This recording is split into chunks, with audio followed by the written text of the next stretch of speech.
Welcome to the Prep Pigskin Report podcast, hosted by Papa Pig himself, Paul Rudy.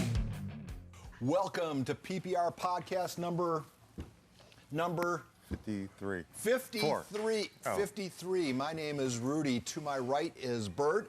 Bert, you wanted to speak to a young man from Scripps Ranch. Would you introduce him, please? Trevor Granucci. Am I saying that right, Granucci?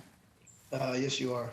From state champ Scripps Ranch Center. Yeah, what a year that was. Trevor, we're going to get to that moment, but first we have to sell some merchandise. Everybody check out the QR code in the corner of the screen. Just take a picture with the phone. It'll take you to all our podcasts. It'll also take you to the PPR Pro Shop. Trevor, with that bit of business out of the way, your T-shirt says it all, young man. How does it feel to be a reigning champion? It feels amazing. I mean, going into that year, we definitely thought we could go pretty far in playoffs. I don't know that anyone thought we'd go to state other than our coach, Todd Durkin. He was the one who said from the beginning that we were a state champion caliber team. But Todd thinks every team goes to Super Bowl that he's involved with. Strikeforce is going to go to championship. If he's with any team, they're going to a championship in his mind. Yeah, he's just an optimistic guy. So I wanted to talk to you because, I got a lot of feedback with the Abel Estrada when I said he was the best center in the county. And then I got some kickback that Trevor might be the best center in the county. So I had to have him even out. Even out. And I see Abel more than Trevor, so I wanted to see what was the deal. Well, Trevor, are you the best center in the county? Well, this year I'm actually moving to guard on our team. Oh, so the debate's over. Yeah, I mean, I definitely think last year I was a pretty good center, and I think this year I'll be a pretty good guard. So why are you moving? Just the way our offense worked out. They wanted me to be our polling guard this year, one of our guards at polls. They felt that I would be more beneficial to the team being at guard than center this year. So did you get a haircut? Because I don't know if anybody knows, you have one of the greatest Twitter profile pictures I think I've ever seen. And I encourage anybody to go check out his Twitter for the profile picture. But did you get a haircut? I didn't. It's still here. All right. I was just checking. You had the full mullet. You had everything going on. Trevor, everything was good for the season. Who is your stylist? Me and my dad and my brother all have a barber. His name is Peso. He's in Rancho Bernardo. And he does mullets. Is that his specialty? He does everything. I mean, he's a great guy. Oh, do that one more time just for the girls in the audience. Could you just give us one more look at the red? Look at that. Thing of beauty right there. Oh, Trevor, that's amazing. Hey, you just don't see a lot of redheaded Italians. Do you enjoy the Italian cuisine? I do, yeah. I definitely like a good lasagna, a good pizza, good pasta. I mean, definitely some of my favorite food. So you're Italian on your dad's side or your mom's side?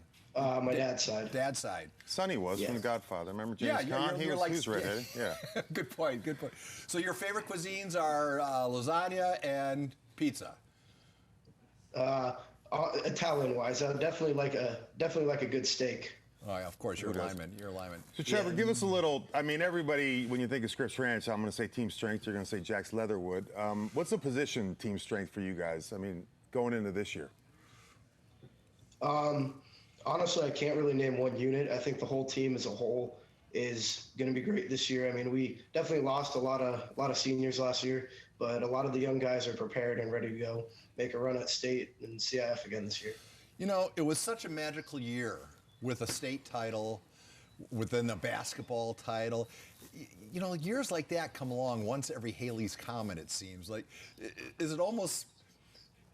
That would have been a good year to have as your last year, and now you have to come and you have to live up to those expectations. Can you deal with that pressure? I think as long as we can keep Jacks upright, we can definitely make a run at state again. How is that? So you guys lost a lot of people, and like you said, you had such cohesive leadership, whatever you want to call it, last year. Did the younger guys pick up on that, and the standard's higher now, or do you guys have to kick them a little bit to get them to the new standard? Yeah, definitely. Last year, all the seniors, along with the juniors and sophomores and freshmen that played, showed the younger guys what it takes to, go far, both in the classroom and on the field. And so now they're just prepared to do good this year and hopefully repeat again what we did last year. So you guys are in the midst of training camp, right? Yeah. So give us an idea what your schedule's like this time of the year. For the past 2 weeks, we've been doing 2-a-days, 3 days a week. So we wake up 8 a.m., morning workout and conditioning, and then we go back at around 3:30 for some film, and 5 o'clock we'll start practice. Do you play? I was always wondering because I keep going back to Jax, but do you play volleyball on the volleyball team with him at all? I do not. I play lacrosse. I play goalie in lacrosse. Oh, good. You never thought about volleyball? I'd love to see you out there in volleyball. I have not personally, no. No interest? So how do you get it? How did you get suckered into lacrosse? Who dragged you into that? It was like I played lacrosse since 2nd grade. I've only played football 4 years now. So then you got This will be my suckered into 4th year. football. You went the other way. I mean, I always knew I wanted to play football in high school, but when I was younger, me and my friend Brady, we started playing lacrosse in 2nd grade when I moved here, and ever since then I've played and I've bounced around positions, but goalie's been the one I've played the longest now. So how many guys did you lose on offense from last year? On offense, we lost entire line, all our receivers, our tight end, running back. Pretty much me and Jax are the only starters returning this year. That's a lot of talent to have to make up for, young man. And even more, because Yeah. I remember I watched you guys a couple games, and your offense coordinator just struck me because I remember you played La Jolla first game of the season, and what he did, like game plan-wise, he just leveled it off to the second time you played him was just totally different.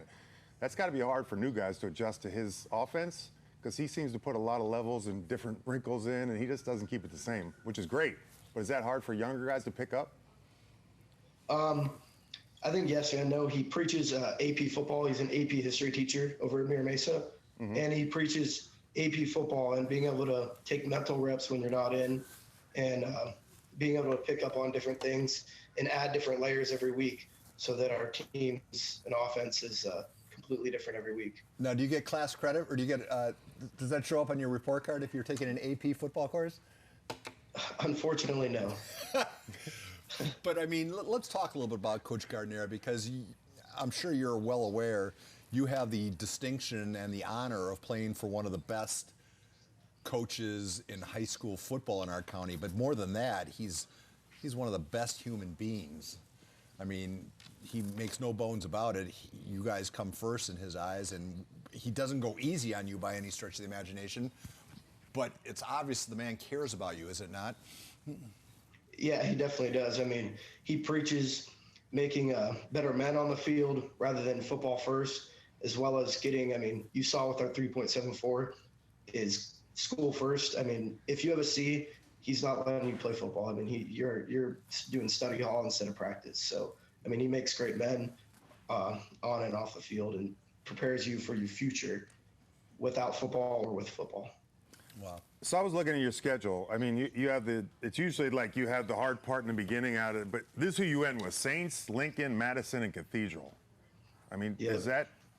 that's pretty brutal end of season schedule. I mean, do you guys look at that, or do you have a rivalry? Like, is it Mira Mesa? Who do you guys look Mira to in the Mesa's our schedule? rival. Yeah, we play for the I-15 trophy every year. So how'd that feel last year? You lost one game as to your rival. It was definitely hurt, but in a way, I felt like it was almost a blessing in disguise. Yeah. Losing to them, because it showed that we're not invincible, and that, I mean, if we get too high, that we're not going to be able to win, and we're going to get beat by teams. So it showed us that we need to stay and work at our craft, and yeah. And let me follow up on Bird's question, though, because what a killer last stretch run you guys are going to make, as you hope to be, and get ready for the postseason. Boy, that's a killer schedule, is it not? I mean, it definitely is, but I look forward to good competition. I mean, I want to play some of these D1 guys. I mean, almost every one of those teams has 2 or 3 D1 guys on the defense. So I bring forward that challenge to want to be able to play them. And we talked about that. I think even with Marlin. I mean, is it fair that you win the state you do all this work to win the state championship, you lose 3/4 of your team, but then they make you move up and play everybody else? You think that's fair? I mean, for you, it sounds like you don't mind because you want to play that competition. But is it fair to, the younger guys that come in, that they're basically the sins of your father, the team before, that you have to make up for? No, yeah, definitely. I mean, the fact that they judge your next team based on previous teams is a little doesn't really make sense to me. But I mean, at the end of the day, if whoever we have to play, we're going to go on the field and compete to be able to win if we can. All right, Bert, but let me ask you, what's the better way to do it then? I don't know. I just ask the questions. I don't answer them here. That's my job. The way the Southern section does it. Well, how does the Southern section do it? They do it. They rank everybody at the end of the year, and then they make divisions based on that. So there's no division throughout the year. All right. So and that's what Coach Gardner was fighting for. Yeah, that's right, because that's what he said about it in his podcast. He wants to do it like the Southern section. So just walk me through that. You would play your conference schedule, whatever your conference schedule is, and then at the end of the year, that's when you get rank 1 through 64, or is that how? Yeah, and then so top 4 would go open. Next, whatever it is, 12 go D1. All right, that makes D2. sense. But you still have the issue of you still could have a killer schedule if you're, because you don't rank off the top, you still might find yourself. Who wants to be in the league with Cathedral, Lincoln, Madison? You know what I'm saying? Yeah, I don't think anybody has the perfect answer. Yeah. That's the problem. All right, young man. So when you're not playing football, what are you doing? Or lacrosse? One of my hobbies, besides lacrosse, is I enjoy fishing. We got a lot of local lakes, so I go fishing with one of my friends, and we go up to Lake Miramar or down to Lake Miramar, right down the street from us, or we'll go to San Vicente or Lake Elsinore. So how'd you get into or that? Not Elsinore, El Capitan. So how'd you become an angler? My friend and my uncle introduced me to it, and ever since then I've kind of been into bass fishing and deep sea fishing and different things like that. You got any pictures of that? I do, yeah. They're somewhere. They're on my phone and in my room, yeah. All right, so can you send me some of those? What's your best Yeah, I catch? definitely will. My best bass is a 5.5 pounder. And was that like a tussle to land them, or is it still pretty easy with a 5-pound fish? It was definitely hard. I had a pretty light fishing line on, so you had to be careful not to break the line before he got in. I always break the line. I have no patience for that. Why? Where you have to let the fish tire himself out, right? Yeah. See, I put on like a 30-pound test when I go out there for like a 2-pound fish. I don't care. I have no time for that. So let's talk a little bit more about that. So what's your best secret or advice for young fishermen? Patience, honestly. I mean, when I first started, I would kind of rush it and just get impatient and just want to leave. I mean, after a while, if you wait there long enough and you work the bait long enough, you'll definitely get a nice fish. How many times your uncle tell you it's called fishing and not catching for a reason? That's what all the old people say. Yeah, me included. Or explain that to me. Oh, because you spend more time. Yeah, you spend more time waiting than fishing. That's why they don't call it catching. All right, so, but do you have your own boat, or what do you do? My friend has a boat, and so does my uncle. All right, so and then you said you're a deep sea fisherman as well. I've gone once, and that was definitely some of the best fish I've had. We caught a couple tuna, brought them home, filleted them up, and made some good pokey out of them. See, nice fishing. Trevor, you're a Renaissance man. Very cool.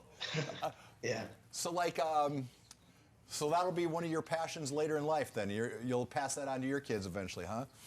Definitely, yeah. So what do you for college? I know I've seen you got a couple offers. Are you looking to play lacrosse, football, both, one, or neither, and just be a student? What do you want to do? Right now, honestly, the options are open. I mean, I got those 3 offers so far. Definitely looking to get some more. And if football doesn't work out, just go pursue the business side of things. So let me ask you that. College. So if you got a lacrosse offer and a football offer, which one would you pick?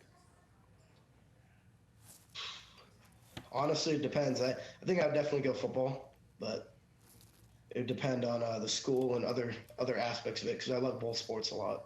So who's offered you so far? So I got Culver, Stockton, Pacific, and Benedictine. And now you're hoping this year that people see enough tape of you. I mean, how big are you? 6 foot, 275. So like if you put on another 10, 15 pounds, suddenly the phone starts ringing a little bit more, or whatever, however they do it, right? Maybe, yeah. Or just definitely put out good tape. And I mean, yeah. And that helps being a guard actually more too, I think. Why is that? Recruiting wise. I mean, centers just always do the same thing. Guards, Guards can pull, Yeah. guards can block, A guards lot can more get out. pulling and Linebackers, stuff for, they want to see you move. guards. So is that move to guard, is that beneficial to you as it relates to Recruiting? For recruiting? I think so, yeah. I mean, it shows I'm versatile on the line, that I can play both center and guard. And it shows, I mean, guard, you have to pull and do a lot more screens and stuff, so you're able to show your mobility more at guard than center. Should I give him my question? Well, let me ask one more, because I want to finish it. Trevor, obviously you're a good football player. You have great success, magical season. You want to play at the next level, I'm assuming.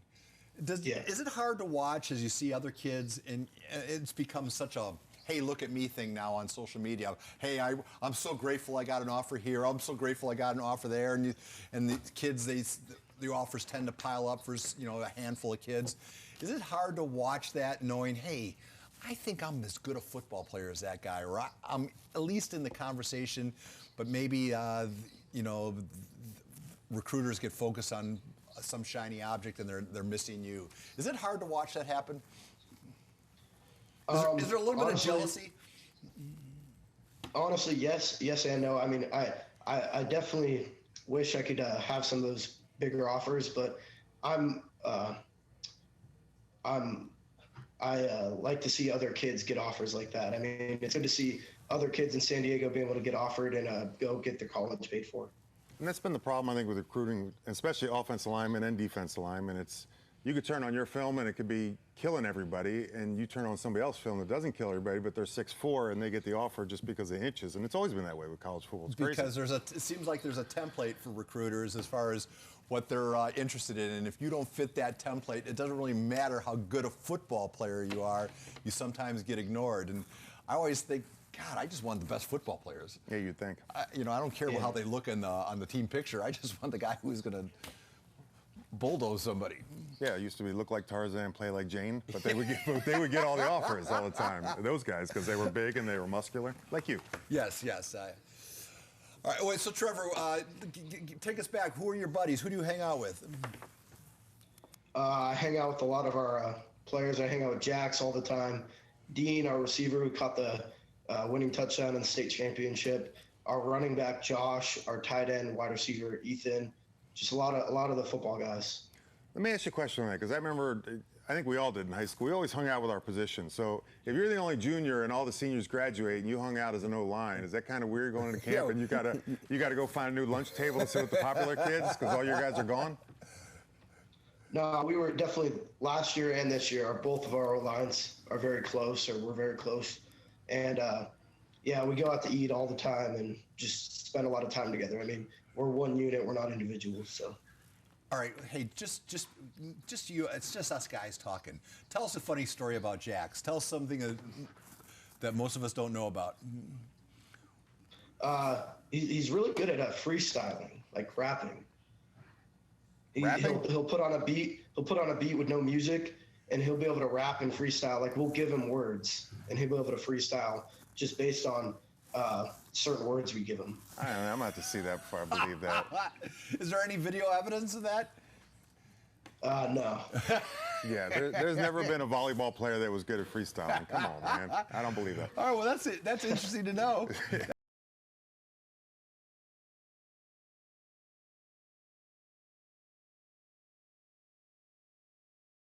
That's interesting to know. He's a rapper. All right, well, you go ahead, ask your question. I have to ask this question. Yeah, I You know. insult me about it every Okay. week. All right, Trevor, you're on the PPR committee, and it's early season. You got to give me 5 players to put on the PPR Silver Pig. Or how about should we make it Iron Hog? Because No. Okay, I all want to right. go pick. No. All right, who are the 5 best players in San Diego County right now? I'd say Jax, definitely. I would say Julian Sain's got to be on there. Who? Saying. Oh, sure. Julian Okay. Sain. Okay. Dominic Nankill over at Mater Dei. Roderick Robinson over at Lincoln. And then who's the 5th? Major Givens. Trey Edwards. Yeah, Major. Trey yeah, Edwards. there Trey you go. Edwards. Trey Edwards over at Mater Dei too. Defensive guy. We'll get him up there. Okay. You know what? For being an O lineman, you got the most accurate pick, I would think, at this time. You watch the PPR? Yeah, ever since freshman year. Do you like Paul as a host? We're trying to get rid of him. Would you still have him on? I think he's a pretty good host. Trevor, you don't have to answer that question. You know, because he would have butchered your name. He practiced it like 8 times before he got on air. Because you see how he does that with everybody's name. Yeah, you haven't lived until you've had your name butchered on the air. All right, so Trevor, tell us what's your life as we wrap this up, man. What's your life philosophy? Well, I mean, what's the motto you live by? The creed you live by? Honestly, just live every day like it's your last. Don't hold back. Enjoy your time because you never know when it'll be up. We saw with that Torrey Pines guy. Sad to see him go. I didn't know him personally, but it's pretty sad story. But definitely just live every day like it's your last because you never know. Well, on that somber note, we will call it a conversation. What time do you have to get to practice?